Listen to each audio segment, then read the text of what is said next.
ক্ষমতাচ্যুত প্রধানমন্ত্রী শেখ হাসিনার ১৬ বছরের শাসনামলে প্রায় $২৩৪ বিলিয়ন বাংলাদেশ থেকে পাচার হয়েছে, যা বাংলাদেশি মুদ্রায় প্রায় ২৮,৫৪,৮০০ কোটি টাকার সমপরিমাণ। আওয়ামী লীগের টানা শাসনামলে দুর্নীতির কথা সবাই জানলেও গুম ও রহস্যজনক হত্যার ভয়ে কেউ মুখ খুলত না। বৃহস্পতিবার প্রচারিত লন্ডন ভিত্তিক দৈনিক ফাইন্যান্সিয়াল টাইমসের এক তথ্যচিত্রে উঠে এসেছে এসব তথ্য। আরও জানাচ্ছেন ফারুক হোসেন। শেখ হাসিনার শাসনামলে বাংলাদেশ থেকে দুর্নীতির মাধ্যমে উপার্জিত বিপুল পরিমাণ অর্থ পাচার করে শাসন ঘনিষ্ঠরা। এ নিয়ে এক তথ্যচিত্র বানিয়েছে লন্ডন ভিত্তিক দৈনিক ফিনান্সিয়াল টাইমস। নাম বাংলাদেশের হারানো বিলিয়ন, চোখের সামনেই চুরি।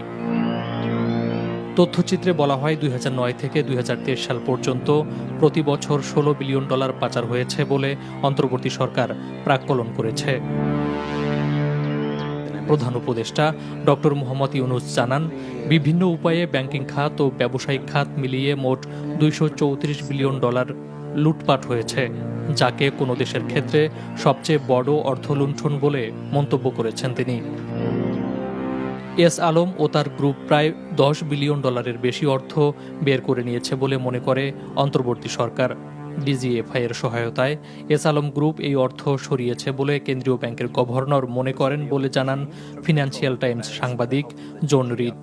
সাবেক ভূমিমন্ত্রী সাইফুজ্জামান চৌধুরী যুক্তরাজ্যে ৩০০টির বেশি সম্পত্তির মালিক হয়েছেন।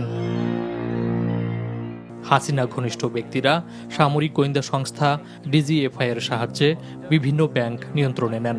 জন রিড জানান, তারা এমনও শুনেছেন কিছু ব্যাংক পরিচালককে গোয়েন্দারা অস্ত্রের মুখে তুলে নিয়ে যেত, শেয়ার হস্তান্তরের কাগজে সই করিয়ে পদত্যাগে বাধ্য করত, আর সেই শেয়ার যেত পুরনো শাসকদের ঘনিষ্ঠদের হাতে।